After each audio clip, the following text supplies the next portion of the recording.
Morning, hey, welcome to Walking with Watches, and today we're going to be answering an age-old question. Are cheap watches secretly better than expensive ones? Come on, let's find out.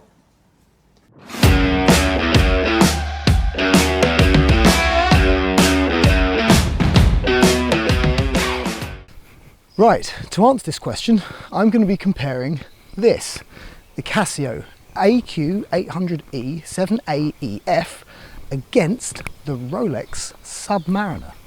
We're going to look at these through the following 5 criteria: reliability, quality, durability, desirability, and my personal favourite, secret sauce ability. Come on, let's get going. The Casio is a simple, plasticky case, 3 time zones, annual calendar, and a chronograph. The Rolex, on the other hand, is a single time zone, 300 metre water resistant diver's watch with a dive bezel. In terms of value for money, the sheer number of features that Casio offers has to, I'm sorry Rolex, but it just has to make it better value for money. I mean, it's 45 quid for goodness sake. What more do you want for 45 quid? Look, they're both great watches, but if you're looking for value, then the luxury marketplace probably isn't the place for you, I'm afraid. So go on then, it's a win for Casio. Next.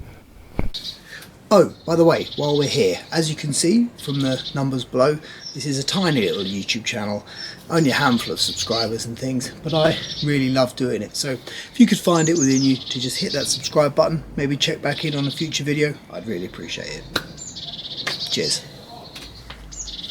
Right then, let's talk quality, shall we? So the Casio, £45 of goodness, but it does have a distinctly sort of cheap and plasticky feeling to it, despite the fact it's bursting with features, and it is, you know, for most daily purposes, actually quite good quality in the sense of it will tell the time reliably and accurately in a reasonably handsome sort of way.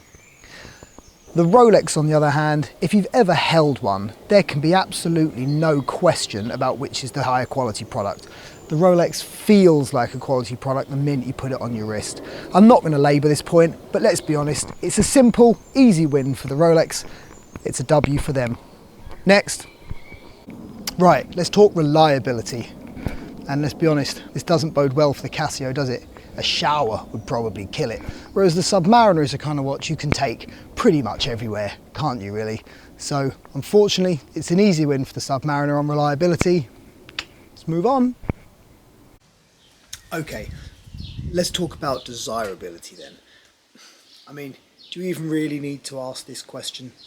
Look, it has to be said, there is something genuinely quite cool about a self-made man wearing a Casio, a G-Shock or an 800E or a Timex, something simple and basic. There's something really earnest and really honest about that I really like. But, you know what's coming. There can be no question, can there, that in terms of desirability, a Submariner is more desirable than a Casio. So, you know, no great surprises here. It's an obvious, easy win for Submariner. Come on then. What's that, 3-1? Right, next, let's talk about that secret sauce. Firstly, let's be fair about this, shall we? There is absolutely nothing more boss than a billionaire rocking a Casio, is there? There's something so, I can have anything, and I chose to have this about it. That is what I call some secret sauce. But then again, the Rolex is dripping in heritage, prestige, brand cachet. The Rolex is really, really winning. Secret sauce wise, it's the best selling watch brand in the world for a reason. Well, I should say it's the top grossing watch brand in the world for a reason. If that brand doesn't have secret sauce, then who the hell does? The Casio is absolutely dripping in 1980s vibes. I mean, that amount of vibes is in itself a secret sauce. Do you know what I mean? People love the 80s. Even now, it was 40 years ago, but people are still well into the 80s. Look, let's also cut some nonsense. The Submariner is the most famous watch in the world for a reason, okay? Because it's got the secret sauce, guys.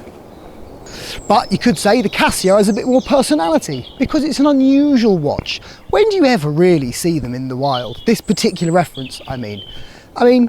Personality, individuality. These are the markers of true greatness. Secret sauce material, you could say.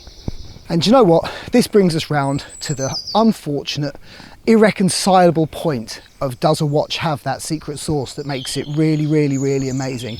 And unfortunately, I can't answer the question for you. It's so individual, it's so personal. Whatever gets your juices flowing is what gets your juices flowing. I can't tell you whether a Submariner has the secret sauce for you, and I can't tell you whether a Casio 800E has the secret sauce that gets your juices flowing. For me, I think they're both fab. So unfortunately, I can't come up with any other conclusion other than it's a tie. It's a draw, 1-1. Look at that, have a point each, guys, well done. You both make cool stuff. Right, what can we conclude from all of this then? Well, basically the Submariner is a better watch, let's be honest. Value for money is a fair criticism. Luxury goods aren't all about the value. We've all lost a sense of perspective about how much these things cost when viewed through the lens of anyone else except a hardcore watch guy. If you want a Submariner, I think it boils down to this, then nothing else will do. If you want a Submariner, you're going to have to go out and get one. Basically then, I think it boils down to this. If you can afford it, then the Submariner is the watch for you. If you can't afford it though, then it really isn't, all right? Don't spend money you haven't got on things you don't need for people that, let's be honest, you probably don't even like in the first place. So it's that, isn't it, in essence? A luxury watch can never be described as something which is ultimately worth the money, but you can possibly conclude that a luxury watch is worth the money if it's worth the money to you. But let's not kid ourselves. It's all passion.